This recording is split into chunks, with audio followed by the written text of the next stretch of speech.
Ukraina berhasil menargetkan kapal perang berharga milik Rusia pada April lalu dengan rudal jelajah anti kapal mereka. Rupanya keberhasilan itu mendapat bantuan dari Amerika Serikat. Awalnya pasukan Ukraina melihat kapal perang Rusia di Laut Hitam. Kemudian mereka menghubungi pihak Amerika untuk mengkonfirmasi kebenarannya. Namun tidak diketahui apakah Amerika Serikat tahu Ukraina hendak menyerang kapal itu dan ada keterlibatan Amerika Serikat dalam aksi penyerangan. Alhasil, kapal perang Rusia itu tenggelam setelah dihantam dua rudal jelajah Ukraina pada 14 April yang disebut memberikan pukulan berat bagi militer Rusia. Cerita ini pertama kali disampaikan oleh NBC News yang menandakan sikap pemerintahan Joe Biden yang semakin condong ke depan dalam membantu Ukraina melalui intelijennya. Disebut-sebut hal ini merupakan perubahan kebijakan yang lebih luas untuk membantu Ukraina mengalahkan Rusia dan melemahkan militernya. Seperti diketahui, Amerika Serikat selama berbulan-bulan telah memberikan intelijen kepada pasukan Ukraina tentang pergerakan pasukan Rusia di Ukraina. Intelijen Amerika Serikat juga membantu Ukraina untuk membunuh jenderal Rusia. Hal ini diungkap oleh pejabat senior Amerika Serikat.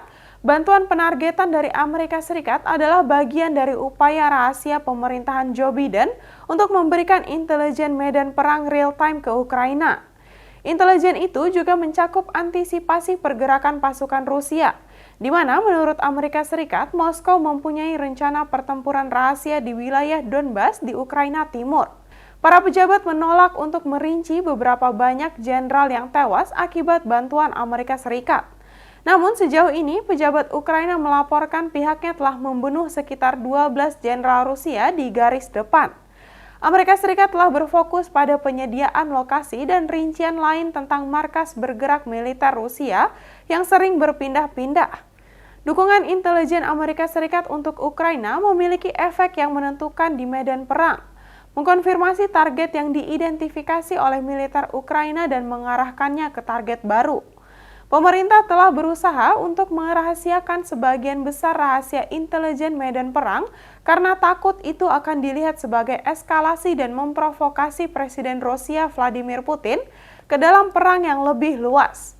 Pejabat Amerika Serikat tidak akan menjelaskan bagaimana mereka memperoleh informasi di markas besar pasukan Rusia karena takut membahayakan metode pengumpulan mereka.